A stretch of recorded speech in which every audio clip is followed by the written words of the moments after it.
Hi everyone, Drama Channel here, the internet's busiest music nerd, and it's time for a review of this new Conway the Machine record, God Don't Make Mistakes. This is a brand new LP from rapper and Buffalo native Conway the Machine, an important notch in his growing artistic belt, his debut album for Eminem's SHADY Records. Considering that and the fact this record has been pushed back a little bit, there's been a lot of anticipation for it, with many fans, including me, assuming Conway would go all out for this one, and he did. But not in the obvious way that a lot of artists may for a record like this. Like, of course, there are some big names on this LP, like Lil Wayne, Rick Ross, T.I. There's production in the mix from a lot of Griselda mainstays, but also Hit Boy, as well as The Alchemist and Justice League. But the most striking thing about God Don't Make Mistakes is how revealing it is. Some of the most memorable moments from Conway's last high watermark from King to a God were the most introspective, and the Machine digs in even deeper on this LP. Plus, some of the best crossovers on this thing are either the most familiar or the most unlikely. Of course, there's John Woo Flick with Benny the Butcher and West Side Gun, where they just continue to bring that next level grimy chemistry and nail that down in only the way these three guys can. There's also DRUMWORK, which of course is named after Conway's label and features more familiar faces, Jay Skis and Love the Genius. And they bring two of the best features they've done with Conway so far. Now, the extraordinary talent that is Jill Scott is featured on this record too, not just with a sung, but a rapped feature, which plays the other side of a love connection being portrayed on Chanel Pearls. And it's easily one of the best here. Like, the flow is great, the lyrical detail is there, it locks into the greater narrative of the song perfectly, and when Jill breaks into those melodic lines on the back end of her appearance, it's like not only amazing, but it's two features in one. Keisha Plum's intro on the song Babas is surreal and sexual, mesmerizing, and Conway's mother's vocals are featured on the final track of the record in a way I won't completely spoil here, but they are legitimately heart-wrenching and contribute to a very strong finish on this LP, which thematically ties back to a lot of bars and ideas throughout the rest of the record. Which makes me have to point out that God Don't Make Mistakes is Conway's most holistic project yet in terms of consistency and vision. The intro cut Lockload creeps in with one of the most murderous instrumentals on the entire LP. The droning synth chords, the somewhat mushy rhythm guitars. The first vocals on the track are Conway commenting on how spooky the vibe is on this one, and I have to agree 100%. There's a smoky tone to his voice on this one, like he's trying to keep what he's rapping about a secret, which of course only enhances his entrancing flow. His deadly bars sound like an endless nightmare and end where a very complimentary Beanie Sigel feature begins. Now, Beanie's inclusion on this track and this record is actually genius and reinforces the greater themes of this LP in a lot of ways, because Beanie and Conway are each victims of gun violence, and in both instances, it impacted their careers and performance in significant ways. That and the violent horrors being lyrically portrayed on this track make it almost a mirror of the closer that sees Conway kind of quietly contemplating what if he had made different choices on that day that he was shot, decided to be in a different place with a different person, how would things have panned out, would he be where he is today? Later in the track list we have Piano Love, which is pure Conway in pretty much every single way, from the creepy fragmented pianos, the fat beats, just unadulterated lyrical nastiness, hollow tips, having your girl sneak a gun in for you in her large bag, crack bars that are so detailed they're almost freaking confessional. He said it's spooky. Things begin to mellow out in the track list on the song Wild Chapters, which sees Conway reflecting on the traumatic events and egregious behavior that he needed to transcend to get to where he is today. He flows so effortlessly over this track as well in terms of like narrative and wording.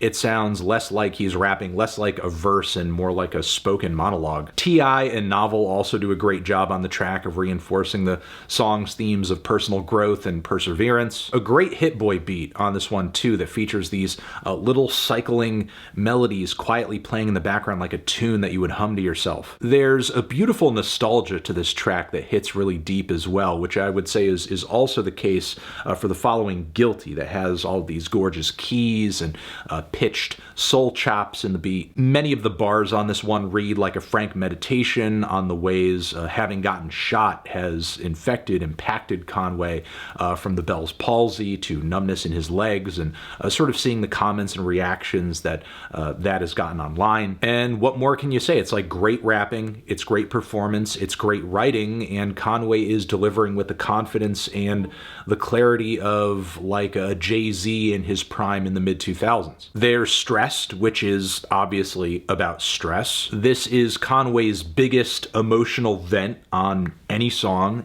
ever. Kind of starts off typical in a way for a rap song working this angle. He's stressed due to the pressure on him, all the attention, people who are not really taking his emotions seriously and asking for handouts left and right. But then very quickly from here we move deeper into Conway coping with depression, addiction, the death of his son, the suicide of his cousin. It's absolutely, positively, in every way that it can be, just devastating. If you don't feel for this guy after this track, I don't know what to tell you. Like, man. The final moments on this LP aren't all doom and gloom though, and in some ways, Conway's push to be understood as a multi-dimensional person on the song So Much More is even more moving, as he demands to not just be pigeonholed as a rapper or even just a stereotype of a rapper. Cause on this track, he raps about his humanity, his charity, his heart, his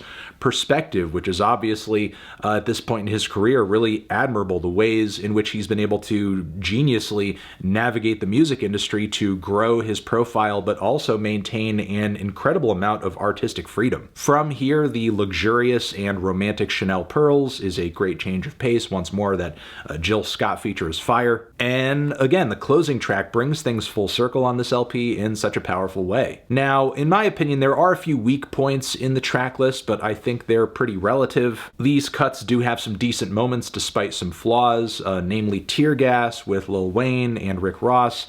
I think this track features a pretty good showing lyrically from everybody involved, but everyone's respective energy just is so separate and compartmentalized. There isn't really a super strong chorus bringing it all together either. I think the Rick Ross verse on the back end feels almost tacked on after such an insane verse from Wayne. Again, good production, good performances, but the structure isn't the best, and I think it kind of sticks out like a sore thumb given just how cohesive narratively and conceptually pretty much every other song here is, especially with the other features that are in play. Then I think the song Babas is a bit of a tough sell as well. Again, while I love that Keisha Plum intro, it's after that things begin to trail off, with Conway, I think, trying to write and deliver in a similarly fragmented and abstract style with a bit of a demonic chorus effect underneath his voice, very subtly.